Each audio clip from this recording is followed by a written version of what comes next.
This is called Half-Light in 3 parts. Sight. She had grown up in a conservative household where love and sex were seldom whispered, passion never. He was a man believing in sight, in seeing his lover in all her glory. When her Hardurian eyes met his Nordic blues, they transported her to a quiet atoll just off the coast of her native land. His words were the green flash on the horizon that foretold the coming of a hurricane. His breathing, the rising riptides. He was the force of nature through which she discovered that her body could speak, that it could yearn and twist even as her mind rebelled, wanting to scurry backward into her cloistered room of rainbows and unicorns, dolphins and howler monkeys. From this hidden space, her mind peeked outward. She pleaded with him not to touch her or even speak during their first night alone, explaining he could watch her in silence. He could caress her with his eyes. In her grandmother's rocking chair, she wondered if this ritual of watch and watcher had been played out by her mother and grandmother. Dressed in the thinnest of white linens, she discovered herself quickly aroused by the gentleness of the fabric which concealed her body. Her open window invited moon and sea breeze to enter hand in hand, accompanied by the sounds of forest and city, merging into a singular melody. He curled upon her bed, his eyes never leaving her curves. The moon rose, illuminating contours of breast and belly. The quieter he became, the deeper her breathing. The heavier her breathing, the greater her perspiration. The more she perspired, the quicker her breathing, the greater the friction of fabric upon flesh. The quakes and quivers lanced through her body, which hardened nipples extending towards the moon. The more defined her nipples, the greater her carnal hunger, the deeper her thoughts of hell and damnation.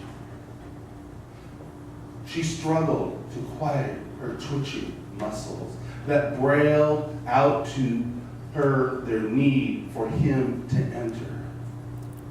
Thump, thump, thump. Her heart beat caught. Thump, thump, thump, thump. A large moth attempts to penetrate the moon's reflective light. Thump, thump, thump, thump. She tried and failed to quell her hands reaching beneath her fabric to satisfy herself. She wanted to call out to him, thump, thump, thump, thump, thump, thump. Her muscles tightened and released. She was puzzled by her musky scent, believing that it should be the flavor of pomegranate, papaya, or mango. Shadow. He was a lover of light and shadow, a visual explorer. He was a shadow chaser, his eyes eager to trace the contours of her breast and belly, the small of her neck and dimpled thigh, the curve of ankle and her misshapen small toe. His eyes maneuvered with the delicate yet deliberate motivation of a tango dancer. He feasted as her expression shuffled from peaceful to aroused to inflamed. His ears caught as if he were an owl, hungry to absorb her slightest moan or cry, but knowing she had always been mute. But knowing she had always muted her outcries of exaltation just in case her God might be listening. He loved to see her mouth relax, witness her eyes transform from hallelujah reverence to sinful reproach. He wanted to whisper away her guilt as he watched her shadowed body slip into sleep. A half-shared prayer perched upon her lips, rosary beads wrapped around her fingers. Communion. The first time they made love, she turned the lights out, not wanting to see his nakedness swallow her own. Rooted within her mind, nakedness and fornication outside of union was a sin that yoked and ignited her passion.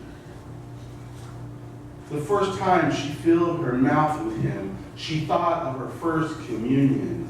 Without realizing, she crossed herself as she swallowed.